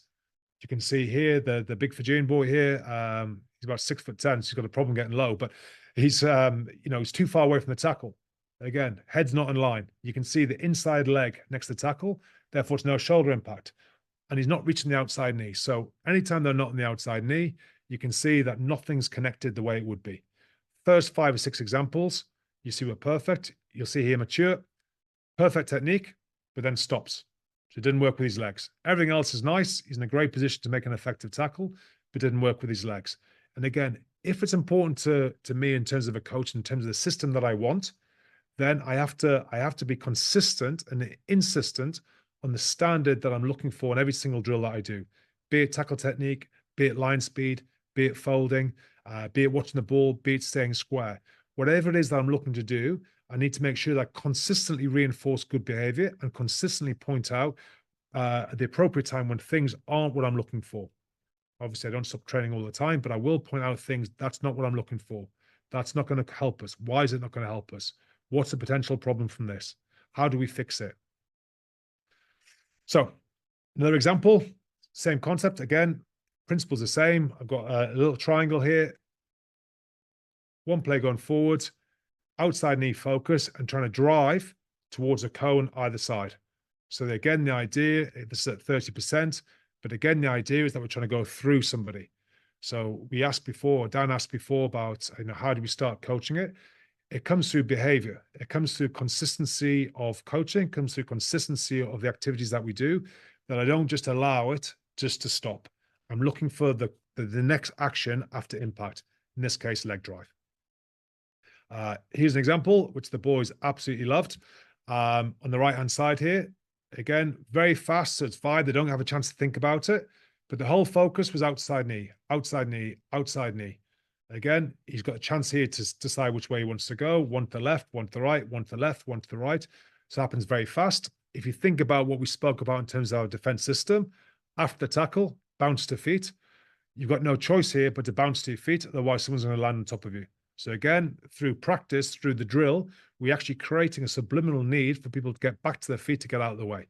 So same principle, trying to coach something hard, tackle intent, allows the defenders to win a little bit, so it gets confidence, suits on, gives them more confidence, back to the feet. I get another coaching bonus because it's something else in my defensive system that I want. A couple of examples here you see Benetton, I think I showed you before, the year before I joined, very passive, and we tried to change the culture in terms of who we were. So I played a lot on this lions theme, that we were lions. The lion's the king of the jungle. The lion doesn't wait to eat. The lion goes and gets what he wants to eat. And the use of imagery, the use of the animal kingdom in particular, all very powerful tools for the human brain to understand why these things are important to you. And the more, again, you grasp onto something that feels authentic to the group, that feels something that you feel you can sell and brand and push forward, then I think you get more benefit from it, you know. And the whole idea for these boys, not a particularly big team, but we gave them confidence in terms of how they tackle, worked a lot on tackle techniques, so they had a good sound base. And the reward and the awards that I did on a Monday after the thing, win or lose, I would highlight always positive tackle intent, positive clips of line speed, positive examples of other elements of my defensive system. I mentioned this before. This is actually what Stade Francais, what I give them. This is the information given. So this was, I think, from maybe Toulon. I might be mistaken, but you can see here, that's all the information they have. There's no percentage of tackles made. There's no tackles missed. There's nothing around it that's negative around the defense. So the activity to the left for those that speak probably better French than I do. The first column in blue is the amount of events they've had in attack and defense. The Raj is return au jeu, so it's return to your feet. So it's getting back into the game as quickly as possible. So those are negative things on attack and defense. And then defense things that I do, the stats I do, is around the intention, and it's a subjective feel. You know, the same person doing the same statistic. Are you going forward with good intention to knock somebody back? Whether you did or not is irrelevant. It's just the intention. To be very clear, it's not did you make a dominant tackle, it's did you have the intention to make a dominant tackle. And again, I'm taking away the outcome from the incident. I'm talking about the mindset and the desire. So again, I'm going back to the why, the feeling, the emotion about what I want to do. And like I said, I kind of had this epiphany about reframing and remodeling my coaching principles and try to put everything back the other way around and try and really talk to the player and why and feeling and emotion, as opposed to outcome and process and system all the time. Last thing, maybe just to try and highlight a couple of things for you, for those that prefer a little bit more detail around stuff. I'll just quickly bounce through these. You can read them a little bit here. In short, in any kind of tackle area, there's three guys that are important. Okay, so when I started off, I used to talk about the tackler, the primary tackler, the adjuster, who's the guy on the outside, and either the jackler or the catch-up defender. So I mentioned before that when you stay square when the ball's on your inside, when the ball gets passed, you stay high. Okay, you stay high. You don't drop out the D line and try and cover. You stay high and protect the guy on your inside shoulder, which is why if he misses a tackle, you often see systems I've been involved in, the guy on the inside ends up making a reasonable tackle. Okay, so tackler, again, first principle, take space, up in the pass, eyes on the ball. So we're always watching the ball, always watching the ball. And then as soon as you're in like a 2-meter radius, my eyes as a primary tackler, I want to go low down. I want to go low down, target the hips, outside knee, everything else that you want to try and focus on. Okay, the adjuster, again, he's got to stay square. Ball's on his inside, stay square, stay square, stay square. So this is the defender on the outside of the ball. He's alive for a tip or an offload, but as soon as that, in this example, Marcus jams into that channel, he's got to adjust in and make a tackle. Okay, adjust in and make a tackle, drive with his legs. If he's not required, doesn't go into the tackle, he opens up and creates a fold, creates a need, like we mentioned, for the fold to happen. And then the last person is the guy on the inside. He's looking to see if there's an opportunity, if there's space, if there's daylight to get over the ball, to try and create a tackle contest. A couple other things you can maybe try. Again, 30% days. Like I said, I thought I'd try and give you a few different drills, have a little look at and try and reinforce, I guess, things I'm trying to do. Very simple drill. This is a 30% on a Monday after a game. So again, the principle, just trying to keep people's legs moving forward. So it's not just tackling a pad, it's chasing your feet, go forward, go forward, go forward. After the tackle's made, the attacker being the pads, land on your stomach, get back up, and then counter ruck. Okay, so same principle, counter ruck. But again, I'm coaching again at 30%, tackle intent, tackle intent, tackle intent. 30%, pardon, 30%, you're going to see here a couple of guys making a tackle on the knees. So again, very low intensity, but it's actually the thing afterwards I'm looking at to get back to the feet to contest. Okay, so one of the things we spoke about was bounce to our feet. 2 in the tackle, bounce to your feet, 1 in the contest. That's what I'm looking at. Okay, again, you see there, far side, Rory Cockett, back to his feet and push. Okay, again, so very, very low intensity, but I'm trying to coach a principle of play that I want to see in the defensive system. Move that forward a little bit. Here we've got, I'd say, 40, 50%. Bit more intense. See if you can stay on his feet on this occasion. You need to go down to tackle. You can do, but again, low intensity. Get people confident to go forward. Probably 3 meters apart here, because again, if they're too wide, we get clashes of heads, and it's a small intensity. Now I'll show you perhaps more real time and real speed, and probably an evolution for the last kind of few drills. Here, that's about 8 meters apart. Unfortunately, you've got one guy running the gauntlet down the middle. You've got 2 defenders staying square. Again, principle of play, stay square, stay square, stay square. When the attacker comes in, it's an adjust and it's a tackle. Same principles. Leg drive, leg drive, leg drive. Second man, target the ball. Okay, so no matter what size they are, and this was probably, I started doing this for maybe 3 months at Benetton, and changed our behavior, changed the way we defended. You know, whether you want that defense system or not, that's what we ended up doing. And that's how it kind of worked. So there you can see two defenders staying in the tackle. So the first thing I did was staying in the tackle, stay in the tackle, stay in the tackle. Make sure that we win the tackle, win the collision. Then what we want to try and find is that we also need numbers on feet. So sometimes you don't always want the defender to die in the tackle. So there was no need for the adjusting defender to fall on the floor. The attacker was already falling. So I've got more benefit by him staying on his feet. He's assisted in the tackle. We've dominated and go forward, and then stays out. Okay, same principle. It might be a 10 you've got there. You want your 10 out the D line, out the tackle, sorry, and in the D line. So you don't want them adjusting in. An example. Same thing. Stay on our feet. If you've got a jackler, you can contest the ball. You contest the ball. But again, the mindset, you can see the inside guy going for the outside knee. That's the target. Outside guy trying to target the ball, and then stay on his feet, stay on his feet. Then we might even try and target the ball for a rip. You can see there, the adjusted defender trying to target the ball in a rip. But again, it's whatever policy you end up choosing to do. You've got to find ways in your week to try and coach it, be it 30%, 50%, 100%. Whatever it is that you choose to do, you find ways, find avenues, and think about what it looks like in the game, and then try and bring it down to the lowest common denominator. So effectively, you've got 1 ball carry, which often happens, coming into 2 defenders, because that's the system that you're trying to create. Therefore, you look to try and see how you can do it with venom, with acceleration, and with desire to try and knock somebody back.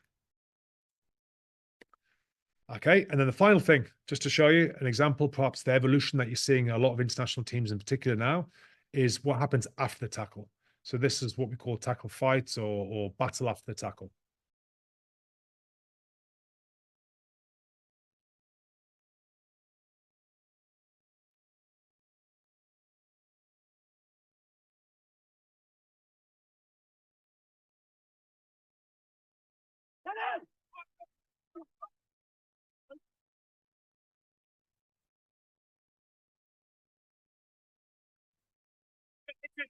An advantage over for the knock-on.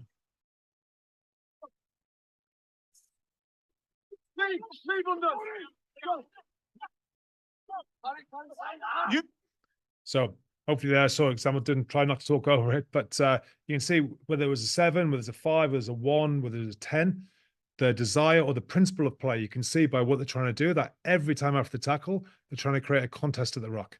And you'll see that with any of the coaches that come out, that's the African group from Jack Dibamba, you see them looking for that policy. So you see Leinster doing a lot more than they were previously.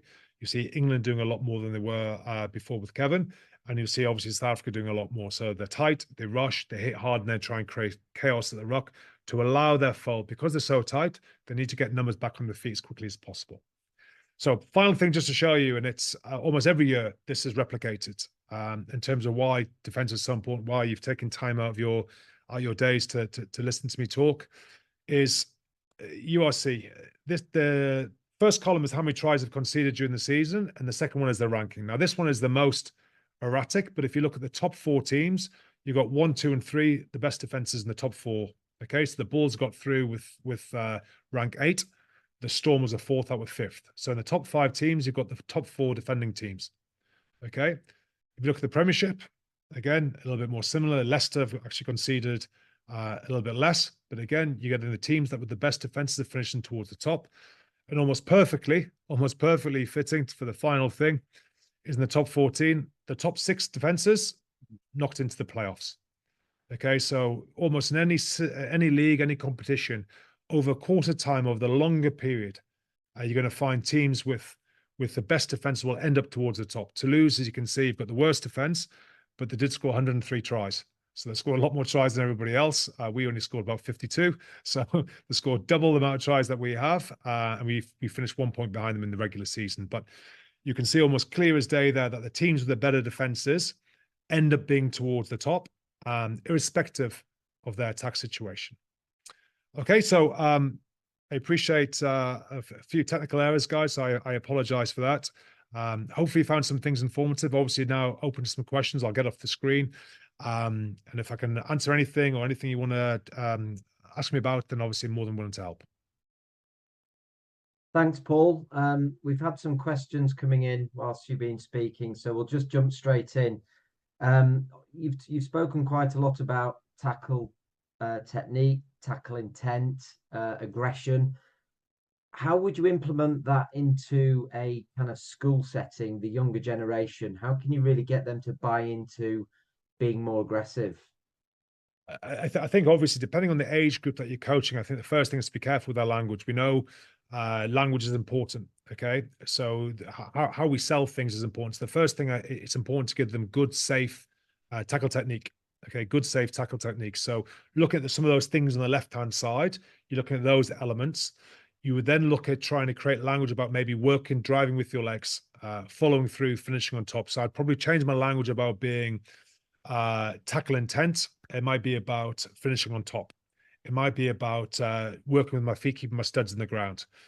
To then try and help them gain confidence. Again, the closer you start together, the more you feel comfortable making a tackle, because there's less impact coming towards you. And often for people that are starting to learn about tackling and have got a small fear about it or small nerves about it, is the fear of force, and acceleration into contact. So again, start small, gradually go further back. We use mats, use things to land and to make it softer, suits on, anything that makes the player feel comfortable.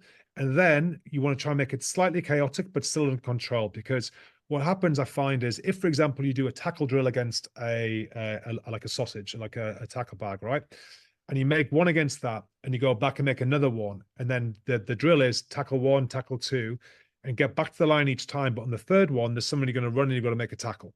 So he's only running from 3 meters, but you're already in the mode of tackle back, and suddenly you're making a tackle without overthinking it. And I find little ways like that to try and trick the brain, trick the player into doing something live. And once they've done it, and if it's someone that's particularly had nerves around it, then I'm going to make sure I celebrate that fact. I make sure I point that out. I get the group around them. I try and celebrate it. So any groups I've coached in schools and stuff like that, I try and focus hard on that. The second thing I would do, I'd be quite clever with the person that I would put them against to build that confidence. So again, if it's in terms of tackle technique, tackle practice, I'd probably put somebody of a similar size or similar perhaps fear or nerves to make sure that they start growing together. And I don't feel nervous about tackling the big guy that's going to come at me. I start feeling someone my size, someone maybe that just runs straight, somebody that maybe doesn't drive their legs and contact themselves, and start build a confidence that way. Lovely. A lot of the coaches on the call will obviously have one eye on pre-season coming up. In terms of, again, tackle intensity, is that something you'd build into pre-season? And how much of your pre-season would you be at full contact? I do. I probably, to be fair, I do elements of full contact throughout the season. So pre-season, I do a lot of that realignment conditioning type of elements. So it's a lot of system based. So depending on how long your pre-season is, and again, your environment, your coaching time. So let's say you've got a Tuesday, Thursday night, maybe some Saturdays every now and then pre-season before the season starts. Let's say, a regular kind of club coach in England, for example. If I've got that, I might start the first 2-3 weeks building a progression onto mats, onto floor. I might do some judo work. I might do some things around that. But eventually I'll start doing blocks of 3 minutes of tackle technique. I might then do contact conditioning. So where I do repeated tackles, for example, I might have someone opposite me with a pad. I make 6 tackles in a row, trying to drive them back 5 meters. So I'm coaching intent, but I'm not doing full live contact. So someone on 5 meters, me opposite them, and maybe on a line of 6. Every one advances, hit him. I've got to drive him back to the line. I work back to the line. I hit the floor, get back to my feet. I've got to do it 6 times in a row. After that, kick the ball ahead. The whole line moves forward, say 20 meters as a kick chase. Stop, turn around, pick up the pads, and let the opposite team do it. So I would start heavy on conditioning for contact. I would then start introducing live contact as I further went into the preseason. But again, it's very specific to how long you actually have with the players and when you want to introduce them. I think you lose a lot of people early if you do full contact week 1. They will want to reintegrate themselves. They're still coming back from, Marbs or Ibiza or something, and they want to try and enjoy the holidays. Okay. But after that, week 2, week 3, you want to introduce some of these elements. And I think the biggest gains you get in terms of conditioning is actually contact conditioning, and fitness gains, but specifically contact conditioning. And it could be against pads, could be against bodies. But the amount of times you can get players going onto the floor and back to the feet, onto the floor and back to the feet, I think is a great bedrock pre-season. Good stuff. Thanks, Paul. Again, you've spoken a lot about kind of alignment, spacing, and some real clear structure there, as well as players obviously staying square and keeping their eyes on the ball. I mean, potentially you've got a bit of a coaching issue there where, does one come first in terms of players kind of thinking of getting all in the right order? Is it positioning first? Is it watching the ball at all times? Well, so if we go back to almost the first drills, I think I showed you there. So the very first thing I did when I was coaching the first thing I was trying to get them around was trying to change the mindset to get the ball back first. So I was trying to create the mindset of what the defense might look like. So the very first thing I did was actually line speed. And say I got everyone in a cone and go forward. I didn't talk about watching the ball. Then I go, now I need to watch the ball from the 9, get past the 10, get past the 12, get past the 13. So everyone's head now watch the ball go like this, to this, to this, to this. And I start building in watching the ball. Then I go, we've got to stay square. So now what I go with the attack is the attack can now dummy a pass and stand still. So if you're not square, what you'll see is the defensive line will continue going forward or continue going to the man opposite them. If they stay square and they're watching the ball, the line will stop. The line will stop. So it's not that everything has to be isolated, because some elements you need to introduce together, but staying square and watching the ball, doing a 2v3 drill or 3v3 drill. And when I first started coaching Saracens, I did 3v3, 3v3, 3v3, just pass the ball along the line, but I would go up against 3, go back to a line, up against 3, back to the line. And it's just the consistency of the principles you're looking for. Hold a space, watch the ball get past, watch the ball get past. The ball moves in between the 2 defenders, body in front. And touching on that, Paul, if you're down to 14, if you're down to 13, does the structure stay the same? Yeah, absolutely. Yeah. So the only thing that I would change is that I wouldn't have anyone contesting. So depending on if we went down to 14 men, who went off, if we made a tactical change for that player that was sin binned or red card. So for example, if I say we're playing a big 14, we play Bordeaux this weekend, big forwards, okay, and we go, okay, we've had a forward sin binned. Well, in the top 14, actually, we've got benefit. We can make 12 substitutions, so it's slightly different. So we could actually take a winger off to bring another forward on.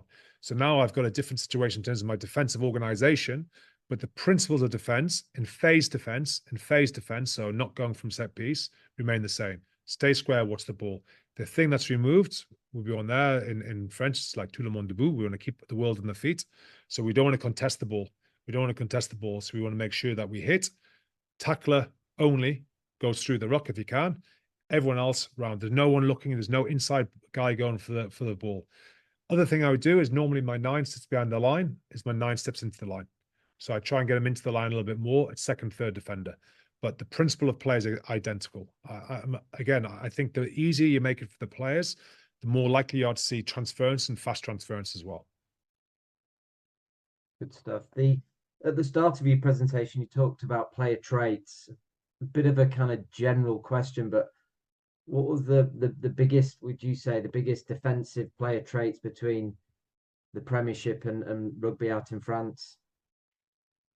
Oh wow, I think the biggest change we've got here is the size of the athlete. Like there's some big guys floating around, and there's a lot more Pacific Island boys playing here.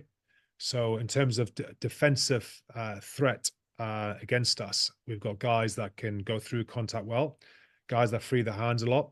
You got Leone Nakarawa still floating around. He's got 48 offloads in the league this year or something crazy. You know, and the ability to try and adjust and stuff. So like any given week, my principles are the same, but we might have a more focus or a design a drill around adjusting around for the offload. But the biggest trait really is the size of the player and the amount of Pacific Island boys that have a certain characteristic that they're particularly good at in terms of offload and freeing the ball up. And the biggest change really, which is linked to the traits, is the fact there's 12 substitutions. So you get this kind of consistency of effort. So I was head coach at the beginning of the year, and our current guy, the director of rugby here, was the attack coach for France. So he was still in the World Cup. Unfortunately, obviously, France didn't do too well. Unfortunately for them, not fortunately for me because I'm English, but they didn't do too well. So he came back in. But for the first 3 weeks, we've got a guy that was 160 kilos, second row. So he's a big South African boy. And we start him for the first 20 minutes. I took him off for 40 and brought him back on for the last 20 minutes because he physically couldn't do much else, you know, but for 20 minutes, he could be a handful, and 20 minutes, he could be a handful. So the tactical influences and inferences you can get in the top 14 are different as well. And do you have a defensive leader within the team, and could you have more than one? Yeah, again, over time, I've tried different things. I think what I find the most beneficial is the type 5 forwards, really. Okay, say in any area of the field, if you remember that flow of defense I spoke about before, first pass, second pass, third pass, if you put that into actual play specific, the first pass is generally your type 5 forwards, generally the guys around the ruck. Optimal defense in anyone's system is generally type 5 forwards, back row, inside backs, 12, 13s, 10s, and then your outside backs on the edges. Okay, then 2 in the backfield, whichever way you look at it. Generally, you're trying to work into that kind of shape somehow. The benefit of that also is generally teams play this 1-3-3-1 in attack. So everyone transitions straight away into an attacking shape that they're already in through their defensive alignment. So if we go back to what I was trying to touch upon there, first pass is type 5 forwards. They are doing scrum, they're doing maul, and they're guys that are big, you know, 130 kilos, 140 kilos, 120 kilos, the big men. And we're asking them to make 15, 20 tackles a game, do all their set piece work, carry the ball 10 times, hit 15 rucks. So actually, they haven't got the energy because they're already working so hard to get into a defensive position. Remember, I said Toulouse's ball speed is 2.7 seconds on average. So actually, their defense leader for the type 5 first pass is the 9, because I keep the 9 behind the line. So first defense leader, 9 for the type 5, okay, behind the line. If your 9 is not behind the line, then maybe he's not the guy for you. You might have a forward or the ruck speed, not a problem. Then you've got inside backs and back row. So I generally have someone from that, and that's generally the playoff 10. So imagine the second play, the second pass, that's playoff 10. So that's someone feeling what the threat is there. Is our spacing right? Are we consistent with 4 meters or 5 meters, whatever you choose to do? And then I've got someone for the edges and backfield cover. So that's a winger or fullback. So generally I found I have 2 in each kind of position. So I've got a group of 6 to 8 leaders, you know, depending on whichever organization I'm in. That tends to be what I find the best, because if I go talk to, say my defense leader was a fullback for whatever reason, well, he doesn't feel the same problem that the guys around the ruck do. The guys around the ruck don't feel the problem in the backfield. The guys on the edge don't have the same issue around spacing around the ruck. So everyone's feeling something different. So if I've got someone to talk to somebody, me going to the fullback or an outside defender saying there's a problem with that spacing around the ruck, He doesn't know. He can't communicate that on the field. But actually on the field, I want them to give the information rather than waiting for me or a coach to pass the information on. So it's a lot easier if they can feel it and see it and know what they're looking for. So, for example, our 9 knows what he's looking for. He's looking for the fold. He's looking for the space of 1, 3, 4. Okay, the next guys, they're looking for 4, 4, 4, and they're looking for line speed. Outside guys are looking for communication from the backfield and looking for kick cue edges. So they've all got something specific that they're trying to look for, and they've all got some defensive kind of trademarks that they look for. But that's what I do. At Stade Francais, it's slightly different because when I joined the club, my French was probably worse than my English. So I actually have 2 or 3 guys that I rely on that I can communicate effectively with to try and use my information. So a couple of back row guys and the rest of the centers. Good stuff. And again, just having one eye on pre-season, a lot of the coaches on this call again will be dealing with new players, kind of, trying to build chemistry, let's say. Would you start with a lot of kind of walkthroughs, just building it up slowly, so you can really get some clarity on the defense system you want to implement? 100%. Do you know what I actually do? The first thing I do is I'd show, let's say you've got new guys coming in pre-season, or it's a new school intake, anything like that. But maybe you've got 2 or 3 guys left from the group before, or you've already identified, say it's a school year and they've gone from 5th form to lower 6th, if it's still called that, I'm not sure, but 5th form to lower 6th. And then they're moving in. There's a pathway. You understand the players and you understand their preference or style of play, or who's potentially going to be around the defense guys. Maybe at that group there, before these new guys come in, unless there's a new guy you've recruited that in your mind is going to be a defense leader, is almost sell them the idea of what it is that you're looking to do. So it might be pick 2 or 3 images like I've shown you today of some defensive teams or things that you like, or discuss what do we want to be, how do we want to be known by, what would you like the newspaper to say tomorrow, what would you like people to say about us, how do you want other teams to fear us or respect us, etc., etc., etc. However you want to verbalize it. And then almost you go into the group and going, okay, guys, this with the leaders, and you can use them to try and transmit some of this information as well and transfer the information, this is what we want it to look like. From that, we're going to break down these 4 or 5 things. I'm going to start off with day 1. We're going to work on this, and this is what it's going to look like. And what I've done before, when I went to Benetton, for example, I went there and I actually had a group of players that were not the first team. There were actually a group of front row players from under 18 age group. And I had them do like the first 7 defenders. They all did the same role for kick chase, everything, to show an image of drills that I wanted to do before I actually went there. So I could actually show an image. This is the drill we're doing it. These are the coaching cues we're looking for. And this is what I need to try and focus on. Great stuff. Last one, Paul. Often the scrum half, number 9, is right in the heat of the battle, right in the thick of things. Do you see that as a real pivotal role in the defense system, the role of the 9?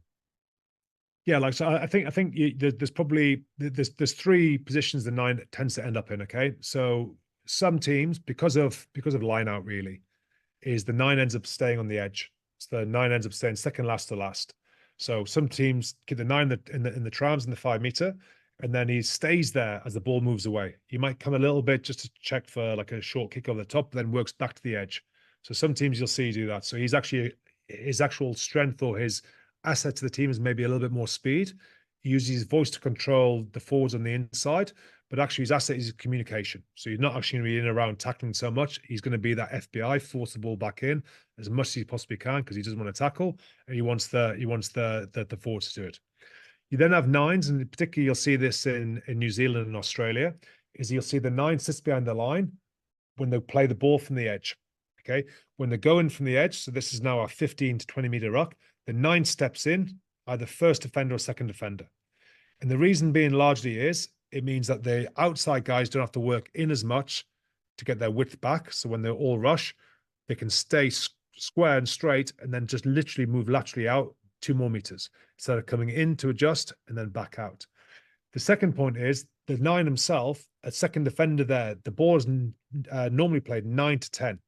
9 to 10 on second pass. It's normally off 9, off 10, most teams. Okay, not everyone, but most teams. By doing that, again, there's not much chance he's going to make a tackle because the ball's going to go across, but he allows an extra number in the line, which allows more line speed, which allows greater pressure from the inside because he's faster than a forward. So sometimes people adopt that strategy. Or the final one, which is what we use at the moment, is to keep the 9 behind the line. The reason we've gone to that is because our line speed was so effective. Teams were chipping over us. They were looking for kick space. The downside to big line speed, D, is if you don't have enough line speed, you have to go all in with it. If your line speed is like good but not amazing, then you can get kicked behind you. If you rush so hard, it's also almost impossible for the 10 to get a kick away against you. You should be under so much pressure that you can't kick the ball. So your line speed, you commit to it and you go, we're going to go, we're going to go, we're going to go. And again, a benefit of being tighter, like South Africa, Munster, 1-3-3-3-3-3-3. So you can have huge line speed. If the nine's behind the line, he can step in, he can put kick pressure on, and he's in and around that kind of ruck area, which is where you see their role. We've got Rory Cockett, for example, who's very physical. South African 9, played for France. He's 38. He's come out of retirement 3 times in the last 2 years. But he's a great player. He's very physical around the fringes, and he likes being involved in contact. Okay, and you're going to see guys like that, and their asset to the team then is their energy in and around the ruck. So again, identifying the players that you have and the style of defense that you want to try and create will kind of signify what things you're looking for and how you can try and help educate them in terms of how you coach them. That's brilliant. Thanks, Paul. Conscious of times, I think we'll call an end to the webinar there. Before we all sign off, just like to say some thank yous, first of all, to everyone who has attended. Really great interactive session. Thank you all for participating in tonight's webinar. To Juan and Sud Coaching and Andrea, who's been translating in the background, a massive thank you to you guys. For those of you who missed at the start of the presentation, you will receive a YouTube link tomorrow. It will last for 48 hours. And it will allow you to rewatch this webinar as many times as you'd like. So please take full advantage of that. We are really conscious. There's a lot to take on tonight. So it's going to be really beneficial to watch that as many times as you'd like for 48 hours. And last but not least, Paul, best of luck.